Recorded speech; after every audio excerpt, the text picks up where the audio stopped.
తెలంగాణ రాష్ట్ర కాంగ్రెస్ పార్టీ ప్రభుత్వం మీద నిరుద్యోగులు గురుగా ఉన్నారు, ధర్నాకు దిగారు. వాళ్ళకి ఇచ్చినటువంటి హామీల మేరకు క్షేత్రస్థాయిలో ఆ హామీల అమలు విషయంలో కాంగ్రెస్ పార్టీ ప్రభుత్వం అలసత్వంగా వహిస్తోంది. తమని వాడుకొని అధికారంలోకి వచ్చినట్టు కాంగ్రెస్ పార్టీ తిరిగి తమకు న్యాయం చేయడంలో విఫలమవుతుందంటూ ధర్నాకు దిగారు నిరుద్యోగులు. చాలా పెద్ద ఎత్తున ఇందిరా పార్క్ దగ్గర ప్రస్తుతం ధర్నా కొనసాగుతుంది. నిరుద్యోగుల కోసం అశోక్ అకాడమీ అధినేత ఎమ్మెల్సీగా స్వతంత్ర అభ్యర్థిగా పోటీ చేసిన అశోక్ సార్ పోరుబాటకు దిగారు. హలో నిరుద్యోగి చలో ఇందిరా పార్క్ కార్యక్రమానికి తెరలేపారు. భారీగా అక్కడికి నిరుద్యోగులు హాజరయ్యారు. రేవంత్ సర్కార్ ముందు 6 డిమాండ్లను ఉంచారు నిరుద్యోగులు. ఒకటి, గ్రూప్ 1లో 2000 పోస్టులు పెంచాల్సిన అవసరం ఉండాల్సిందిగా, ఆ డిమాండ్ నెరవేర్చాల్సిందిగా నిరుద్యోగులు డిమాండ్లో ఉంచారు. గ్రూప్ 3లో 3000 పోస్టులు పెంచాలి. గ్రూప్ 1 మెయిన్స్ కోసం 1:100 రేషియోలో ఆ యొక్క లిస్ట్ తయారు చేయాల్సిన అవసరం ఉందంటూ కూడా డిమాండ్ చేస్తున్నారు. ఇక మెగా డిఎస్సిని ప్రకటించాలంటూ కూడా కోరుతున్నారు. ఇప్పుడు ప్రకటించిన డిఎస్సితో పాటుగా మరింతగా ఈ యొక్క సంఖ్యని మరింతగా ఈ ఉద్యోగాల పోస్టుల సంఖ్యని పెంచవలసిందిగా నిరుద్యోగులు డిమాండ్ చేస్తున్నారు. జీవో నెంబర్ 46ని రద్దు చేయవలసిందిగా వారు డిమాండ్ చేస్తున్నారు. గురుకులాలపైన స్పష్టత ఇవ్వాల్సిందిగా కూడా నిరుద్యోగులు డిమాండ్ చేస్తున్నారు. సో రాష్ట్ర వ్యాప్తంగా నిరుద్యోగులు కూడా మరోసారి కాంగ్రెస్ పార్టీ ప్రభుత్వమే తిరగబడ్డారు. ఇందిరా పార్క్ వద్ద వేల సంఖ్యలో నిరుద్యోగులు అక్కడ మోహరించారు, ధర్నాకు దిగారు. దీనికి అశోక్ అకాడమీల అధినేత ఎమ్మెల్సీగా ఇండిపెండెంట్ గా పోటీ చేసిన అశోక్ సార్ అక్కడ ఆయన ప్రస్తుతం ధర్నాలో కూర్చున్నారు. ఎస్ లైవ్ నుంచి అక్కడ స్పాట్ నుంచి ప్రతినిధి మధు లైవ్ లో అందుబాటులో ఉన్నారు. ఎస్ మధు, వాళ్ళ డిమాండ్స్ ఏంటి? గతంలో నిరుద్యోగులకు సంబంధించిన స్పష్టంగా కాంగ్రెస్ పార్టీ ప్రభుత్వం హామీ ఇచ్చింది, నిరుద్యోగులతోనే ఈ ప్రభుత్వం నడుపుతామని కూడా హామీ ఇచ్చింది. సో ఎందుకు నిరుద్యోగులు మరోసారి ధర్నాకు దిగాల్సిన వచ్చింది? వాళ్ళకి సంబంధించిన డిమాండ్స్ ఏంటి? ఎగ్జాక్ట్లీ భారీ ఎత్తున నిరుద్యోగులు ఇక్కడికి చేరుకున్నారు. ఇందిరా పార్క్ దగ్గర ధర్నా నిర్వహిస్తా ఉన్నారు. వీళ్ళంతా కూడా మెరుపు ధర్నా వీళ్ళంతా కూడా నిర్వహిస్తా ఉన్నారు. ఒక్కసారిగా రాష్ట్ర వ్యాప్తంగా ఉన్నటువంటి నిరుద్యోగులందరికీ పిలుపునివ్వడం జరిగింది. భారీ ఎత్తున అందుబాటులో ఉన్నటువంటి నిరుద్యోగులు ఇక్కడికి చేరుకున్నారు. గ్రూప్ 2, గ్రూప్ 3, గ్రూప్ 1కి సంబంధించినటువంటి సమస్యల పరిష్కారం కోసం, తర్వాత గ్రూప్ 2లో వచ్చేసి 2000 ఉద్యోగాలు పెంచాలని, గ్రూప్ 3లో 3000 ఉద్యోగాలు పెంచాలని, గ్రూప్ 1కు వచ్చేసి 1:100 ఆమోదించాలనేటువంటిది మెయిన్స్ లో ఆమోదించాలనేటువంటి డిమాండ్. తర్వాత జియో 46 రద్దు చేయాలి. తర్వాత స్థానికంగా ఉన్నటువంటి ఉద్యోగాలు స్థానికులకే దక్కేలా నిర్ణయం తీసుకోవాలి. ఎందుకంటే ప్రతిపక్షంలో ఉన్నప్పుడు కాంగ్రెస్ ఇచ్చినటువంటి హామీలను నిలబెట్టుకోవాలి. వచ్చి 6 నుంచి 7 నెలలు దాటిపోయింది, అయినా కూడా సమస్యల పరిష్కారం కోసం ముఖ్యంగా నిరుద్యోగుల అంశం పైన రెస్పాండ్ అవ్వట్లేదు అనేటువంటిది రీసెంట్ గా ఎమ్మెల్సీగా పోటీ చేసినటువంటి అశోక్, తర్వాత నిరుద్యోగ సంఘాలకు సంబంధించినటువంటి అభ్యర్థులతో చేరుకోవడం జరిగింది. స్టేజ్ దగ్గర చూస్తా ఉన్నాం. ఒక్కసారి మనము లైవ్ లో విజువల్స్ చూపించే ప్రయత్నం చేద్దాం. బ్యాక్ ఎండ్ లో ఎంతమంది స్టూడెంట్స్ నిరుద్యోగులు ఇక్కడికి చేరుకున్నారు. అందరూ యువతీ యువకులంతా ఇక్కడికి చేరుకున్నారు. ప్లగ్ కార్డ్స్ పట్టుకున్నారు, డిమాండ్ చేస్తా ఉన్నారు. వీళ్ళ ప్రధాన సమస్యలన్నీ కూడా పరిష్కారం అయ్యేంత వరకు ఇక్కడ నుంచి కదిలేది లేదు అంటున్నారు. అయితే మనోజ్, ఇక్కడ మెయిన్ అంశం ఏంటంటే కొద్దిసేపటి క్రితం భారీగా పోలీసు బలగాలు భారీ ఎత్తున చేరుకున్నాయి. గతంలో ఎప్పుడు ధర్నా నిర్వహించినా అంత పెద్ద ఎత్తున పోలీసు బలగాలు ఇక్కడికి రాలేదు, కానీ ప్రస్తుతం భారీగా పోలీసు బలగాలు ఇక్కడికి చేరుకున్నటువంటి సిచ్యువేషన్ ఉంది. ప్రస్తుతం మనం చూస్తా ఉన్నాం. అశోక్ గారు ఉన్నారు, అశోక్ గారితో మాట్లాడించే ప్రయత్నం చేద్దాం. ఒకసారి అశోక్ గారు, ఏంటి ఏ డిమాండ్స్ తో మీరు వెళ్తా ఉన్నారు? ఇంత పెద్ద ఎత్తున నిరుద్యోగులు హాజరైనటువంటి సిచ్యువేషన్. గ్రూప్ 2, 3లో 5.5 లక్షల మంది విద్యార్థులు ఎగ్జామ్ రాస్తున్నారు. ఈ గవర్నమెంట్ 2 లక్షల ఉద్యోగాలు అధికారంలోకి వచ్చింది, కానీ గ్రూప్ 2లో ఒక్క పోస్ట్ కూడా పెంచాలి. దాని కారణంగానే వాళ్ళు ఇక్కడ చేశాము. 1:100 వాళ్ళకి డిమాండ్ ఉంది. గురుకుల విద్యార్థులు రోడ్లు పెట్టుకొని తిరుగుతున్నారు. జియో నెంబర్ 46 రోడ్లు పెట్టుకొని తిరుగుతున్నారు. అన్నిటి అంశాల మీద ఇవాళ ఈ మహాధర్నా నిర్వహిస్తూ ఉన్నాం. కొన్ని వేల మంది విద్యార్థులు ఇక్కడికి వచ్చారు. ముందు మా నిరుద్యోగుల సమస్యలు పట్టించుకోకపోతే ఈ ప్రభుత్వానికి ముచ్చెమటలు మాత్రం పక్కబడతాయి. ఒక 6 నెలల్లోని ఇంతమంది నిరుద్యోగులు ఇక్కడ యాడ్ అయ్యారంటే అర్థం చేసుకోవచ్చు. ఏ డిమాండ్స్ ఏమేమి చెప్పబోతున్నారు? ప్రభుత్వం నుంచి ఏమేమి డిమాండ్ చెప్తున్నారు? గ్రూప్ 2లో 783 పోస్టులు ఉన్నాయి, అవి 2000 పెంచాలి. గ్రూప్ 3లో 1168 ఉన్నాయి, 3000 పెంచాలి. గ్రూప్ 2, 3లో టోటల్గా 5000 ఉద్యోగాలు కావాలి. అలాగే గురుకులాలలో 9210 ఉద్యోగాలు గత గవర్నమెంట్ ఇచ్చింది, అవి సంపూర్ణంగా నింపాలా. 3000 ఉద్యోగాలు మిగిల్చుకుంటున్నారు. జియో నెంబర్ 46 బాధ్యత రోడ్ల మీద తిరుగుతున్నారు, 8 నెలలుగా తిరుగుతున్నారు. వాళ్ళ సమస్యను వెంబడే పరిష్కరించాలా. వాళ్ళ గ్రూప్ 1 2 సార్లు రద్దయింది, 3వ సారి ఎగ్జామ్ అయింది, గందరగోళాలు జరిగినాయి, ఎవరికి మార్కులు లాంటి పరిస్థితుల్లో ఉన్నారు. చాలా మంది సీరియస్ నష్టపోతున్నారు.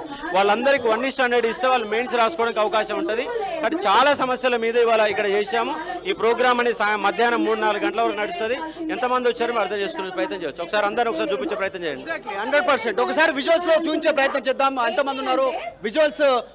ఇంకోటి ప్రధానంగా రీసెంట్ గా ఎమ్మెల్సీ ఎన్నికల్లో పోటీ చేశారు. అక్కడ కాంగ్రెస్ అభ్యర్థి గ్రాడ్యుయేట్ ఎమ్మెల్సీ గెలిచినటువంటి పరిస్థితి. సో గ్రాడ్యుయేట్స్ అంతా కూడా మరి కాంగ్రెస్ ను ఎన్నుకున్నటువంటి పరిస్థితి. గ్రాడ్యుయేట్స్ అంతా కూడా కాంగ్రెస్ ను ఎన్నుకోలే పైసలు ఇచ్చి కొన్నారు. నిజంగా డబ్బులు పంచకుండా అధికారాన్ని ఉపయోగించకపోతే గెలుపు నాదే ఉండేది.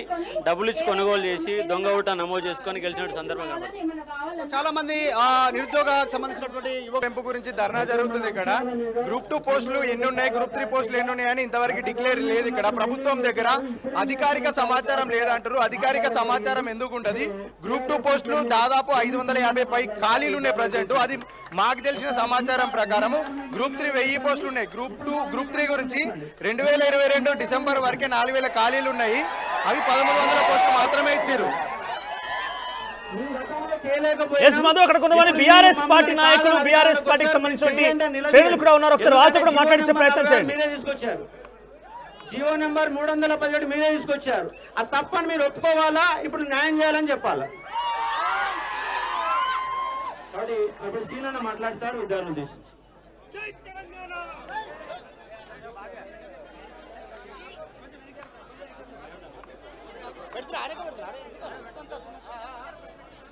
ఇందిరా పార్క్ దగ్గర వేల సంఖ్యలో అక్కడికి నిరుద్యోగులు మోహరించి ఉన్నారు.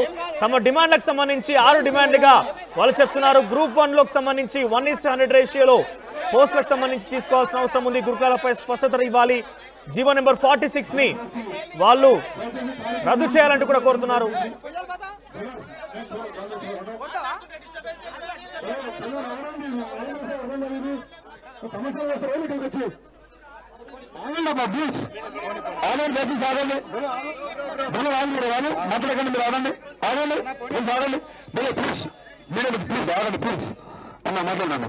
మాట్లాడండి.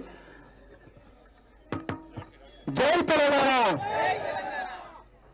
ఈనాటి నిరుద్యోగ ధర్మకు వచ్చిన మా అక్కలకు, చెల్లెళ్లకు, అన్నలకు, తమ్ములకు ప్రతి ఒక్కరు కూడా హృదయపూర్వక ధన్యవాదాలు తెలియజేస్తా ఉన్నా.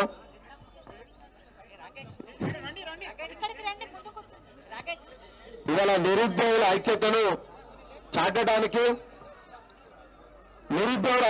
చాటడానికి వివిధ జిల్లాలకు వెళ్ళి స్వచ్ఛందంగా ఎవరు కూడా ఏ ఆర్గనైజేషన్, ఏ స్వచ్ఛంద సంస్థలు కానీ, ఏ పొలిటికల్ పార్టీలు కానీ ఎవరు ఆర్గనైజ్ చేయకుండా కూడా స్వచ్ఛందంగా కూడా ఈ ప్రభుత్వానికి నిరుద్యోగ శక్తిని చాటాలనే ఉద్దేశంతో రాష్ట్ర వ్యాప్తంగా నలుమూలకి ఇక్కడికి వచ్చిన నిరుద్యోగ అక్కలకు, అన్నలకు, తమ్ములకు ప్రతి ఒక్కరు కూడా హృదయపూర్వకంగా ధన్యవాదాలు తెలియజేస్తా ఉన్నా.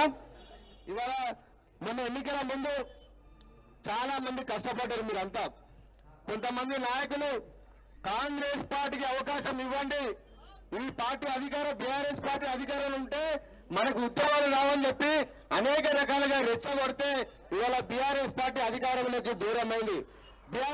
హలో నిరుద్యోగి చెలో ఇందిరా పార్క్ అంటూ నిరుద్యోగులు మరోసారి జంగ్ సైరన్ ముగించారు. తమ డిమాండ్లు పరిష్కరించాలంటూ కాంగ్రెస్ పార్టీ ముందు 6 అంశాల్ని వాళ్ళు జోడించడం జరిగింది. గురుకులాలపై స్పష్టత ఇవ్వాలంటూ కూడా వాళ్ళు డిమాండ్ చేస్తున్నారు. దీంతో పాటుగా గ్రూప్ 1కి సంబంధించిన పోస్టులో 1:100 రేషియోలు తీసుకోవాల్సిందే కోరుతున్నారు. గ్రూప్ 2 పోస్టుల సంఖ్యని 2000కి పెంచవలసిందిగా వాళ్ళు డిమాండ్ చేస్తున్నారు. దీంతో పాటుగా గ్రూప్ 3 పోస్టులకు సంబంధించి కూడా వాళ్ళు దాన్ని కూడా 2000గా పెంచవలసిందిగా కోరుతున్నారు. గురుకులాలపై స్పష్టత ఇవ్వాలని కోరుతున్నారు. జీవో నెంబర్ 46 రద్దు చేయాల్సిందిగా వాళ్ళు డిమాండ్ చేస్తున్నారు. సో గతంలో నిరుద్యోగులు ఏదైతే కాంగ్రెస్ పార్టీ మద్దతుగా నిలిచి బీఆర్ఎస్ పార్టీని అక్కడ ప్రభుత్వం నుంచి కూలగొట్టడంలో, ప్రభుత్వం నుంచి వాళ్ళని పక్కన పెట్టడంలో ఎటువంటి కీలక పాత్ర పోషించారో ఈరోజు అదే నిరుద్యోగులు తిరిగి కాంగ్రెస్ పార్టీ ప్రభుత్వం మీద వాళ్ళు సైరన్ మోగించారు. ఆ కార్యక్రమంలో బీఆర్ఎస్ పార్టీ నాయకులు కూడా ఉన్నారు. బీఆర్ఎస్ పార్టీ తరఫున గెల్లు శ్రీనివాస్ యాదవ్, ఎర్రల శ్రీనివాస్ కూడా హాజరయ్యారు. కొంత బీఆర్ఎస్ పొలిటికల్ పార్టీకి సంబంధించినటువంటి కార్యక్రమంగా అక్కడ కనబడుతోంది.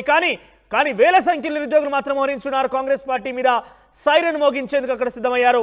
మెగా డిఎస్సి ప్రకటించాలి. గ్రూప్ 1 పోస్టులకు సంబంధించి 1:100 రేషియోలో వాళ్ళు మెయిన్స్కి అర్హత కలిగించాలి. గ్రూప్ 2లో 2000 పోస్టులకు సంబంధించి వాళ్ళు సంఖ్య పెంచాలి. గ్రూప్ 3లో కూడా 2000 పోస్టులకు సంబంధించి సంఖ్య పెంచాలి. గురుకులాలపై స్పష్టత ఇవ్వాలంటూ కూడా డిమాండ్ చేస్తున్నారు. ప్రస్తుతం ఇందిరా పార్క్ నుంచి లైవ్ చూస్తున్నారు మీరు. రైట్ సైడ్ బాక్స్ లో నిరుద్యోగులు గ్రూప్ 2 పోస్టులు పెంచాలి, డిసెంబర్లో ఎగ్జామ్ పెట్టాలంటూ కూడా వాళ్ళకి సంబంధించి ప్లకార్డుల ప్రదర్శన కూడా కొనసాగిస్తున్నారు. సో చూడొచ్చు, కొన్ని వేల సంఖ్యలో నిరుద్యోగులు అక్కడ మోహరించి ఉన్నారు. ఎమ్మెల్సీ అభ్యర్థిగా, స్వతంత్ర అభ్యర్థిగా పోటీ చేసిన అశోక్ సార్ ఈ వేదిక మీద కూర్చొని ఉన్నారు. బీఆర్ఎస్ పార్టీ శ్రేణులు కూడా ఈ వేదిక మీద ఉన్నారు. సో తదితర నిరుద్యోగ విద్యార్థులు కూడా అక్కడ, యువకులు కూడా ఉన్నారు.